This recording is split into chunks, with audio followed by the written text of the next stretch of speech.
When a surgeon pulled it out, the entire operating room froze. Nobody expected to see something alive crawling out of Jason Miller's neck. Jason was 16, an ordinary boy from the suburbs. His biggest worries used to be homework, basketball practice, and whether Emily Carter from biology class would ever notice him. Acne was part of being a teenager, or so he thought.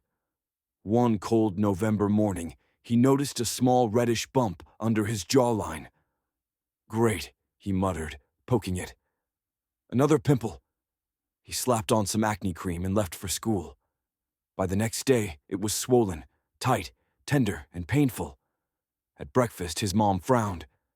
"Jason, what's that on your neck?" "Nothing, Mom." "Just a zit," he said, hiding behind his hoodie. But by the third day, it wasn't a zit anymore. It had grown, big and angry. Every heartbeat made it throb. When he looked closely in the mirror that night, he thought he saw it move, like something twitching under the skin. He told himself it was his imagination. But when the bump shifted again, he froze. Something was alive in there. By Wednesday, the swelling looked grotesque, purplish, stretched thin like it could burst. His mom had had enough. "You're seeing Dr. Patel tomorrow."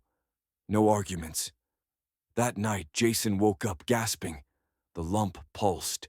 A thin, hair-like thing pushed out through the skin, wriggling, then vanishing back inside. Jason screamed. His mom ran in and saw it too. Within minutes, they were in the ER. The doctors rushed him to emergency surgery. The scan showed several moving shapes under his skin. Larvae. Dr. Mitchell, the resident on call, tried to stay calm. "We'll get them out, Jason. You'll be okay."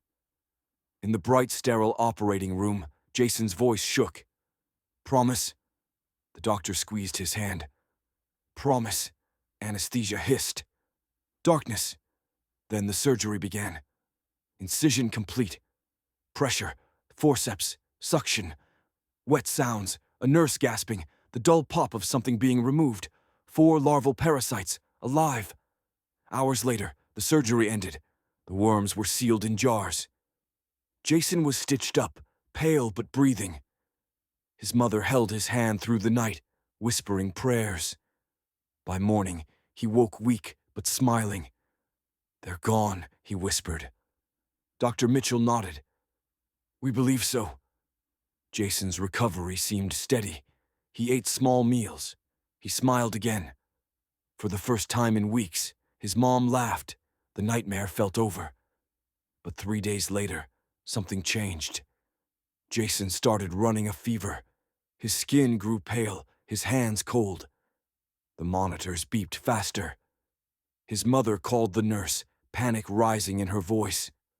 Within minutes, the room filled with doctors again. His blood pressure's dropping.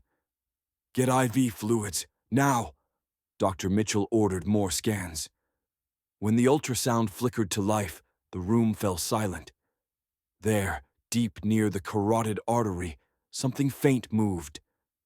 Tiny, but unmistakable. Jason was slipping in and out of consciousness. "Mom," he whispered weakly. "It's back." His mother's tears fell onto his hand. "No, baby, it's not. You're safe."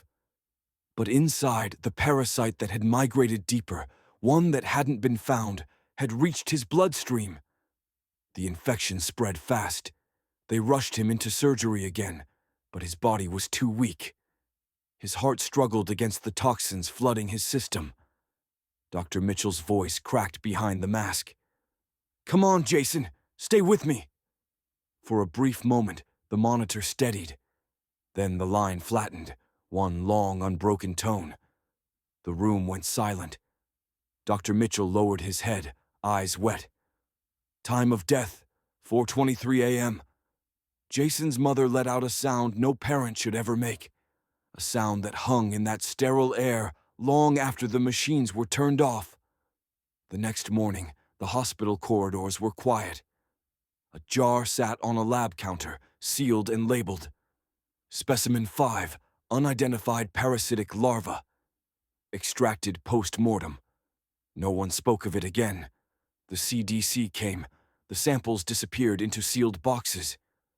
Weeks later, Jason's mom stood by his grave, autumn leaves swirling around her feet. She touched the faint scar on her neck, a nervous habit she'd picked up since that night. Sometimes she swore she still felt it, that faint twitch under the skin.